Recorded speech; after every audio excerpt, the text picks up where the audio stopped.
ദീപ്തി, എങ്ങനെ പറഞ്ഞ് അവസാനിപ്പിക്കാം ഈ വിഷയം? ഇനി മിണ്ടാതിരിക്കുക. ഇപ്പോൾ ഫാദർ ആന്റണി വടക്കേക്കര പറഞ്ഞതുപോലെ ഇത് പറഞ്ഞുകൊണ്ടേയിരിക്കുമ്പോൾ അത് വേറെ രൂപത്തിൽ വേറെ ചിലർ ചൂഷണം ചെയ്യും ആ വിഷയം. അതുകൊണ്ട് ഇപ്പോൾ പറയേണ്ടതില്ല എന്നതാണോ ഇപ്പോൾ കോൺഗ്രസ് ഉദ്ദേശിക്കുന്നത്?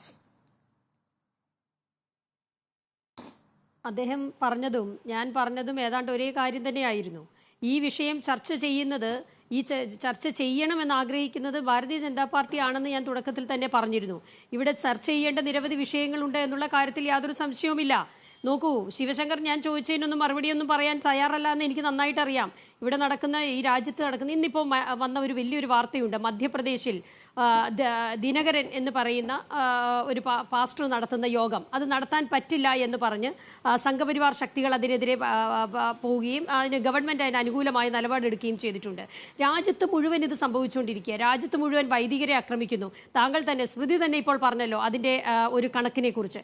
അപ്പോൾ രാജ്യത്ത് ഒരു ദിവസം ഇത്ര ക്രിസ്ത്യാനികളെ വീതം ആക്രമിക്കപ്പെടുന്നു, വൈദികർ ആക്രമിക്കപ്പെടുന്നു, കന്യാസ്ത്രീകൾ ആക്രമിക്കപ്പെടുന്നു, മണിപ്പൂരിൽ അക്രമം നടന്നു. ഇതിനെ ഒന്നും അഡ്രസ്സ് ചെയ്യാത്ത ഒരു ഭരണകൂടം ഇന്ന് ഈ രാജ്യത്ത് നിൽക്കുമ്പോൾ ആ തെരഞ്ഞെടുപ്പാണ് ഇന്ന് നടക്കാൻ പോകുന്നത്.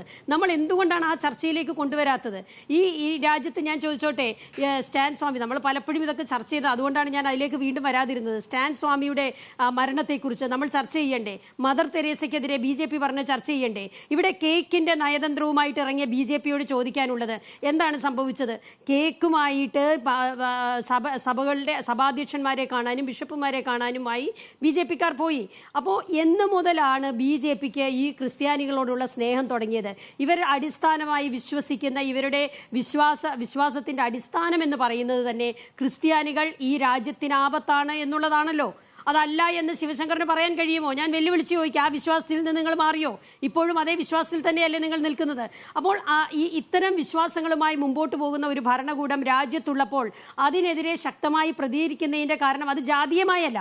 BJP ജാതീയമായി ഈ രാജ്യത്തെ വിഭജിക്കുന്നത്, മുസ്ലിങ്ങളെയും ക്രിസ്ത്യാനികളെയും തമ്മിലടിപ്പിക്കാനുള്ള ശ്രമം നടത്തുന്നത്, അതിൽ നിന്ന് ചെന്നായെ പോലെ ആട്ടിൻകുട്ടികളെ തമ്മിലടിപ്പിച്ച് ചെന്നായെ പോലെ അതിൽ നിന്ന് രക്തം കുടിക്കുവാൻ തയ്യാറായി നിൽക്കുന്ന ഭാരതീയ ജനതാ പാർട്ടി എന്ന രാഷ്ട്രീയ പ്രസ്ഥാനം കേരളത്തിലുണ്ട്. അതിന്റെ ലക്ഷണമാണ് ക്രിസ്സംഖികൾ എന്ന് പറയുന്ന കുറച്ചാളുകൾ ക്രിസ്ത്യൻ സഭകളിലേക്കും കൂടി കടന്നു കയറിയിരിക്കുന്നതിന്റെ ലക്ഷണമാണ് ഇന്ന് കണ്ടുകൊണ്ടിരിക്കുന്നത്.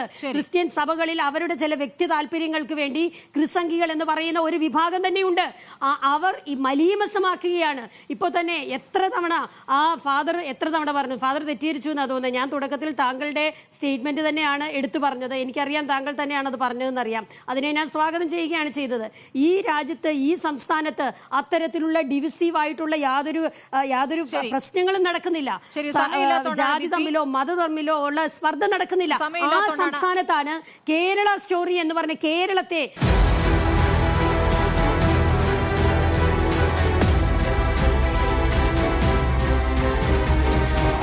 ഡിബേറ്റ് വിത്ത് സ്മൃതി പരുത്തിക്കാട്.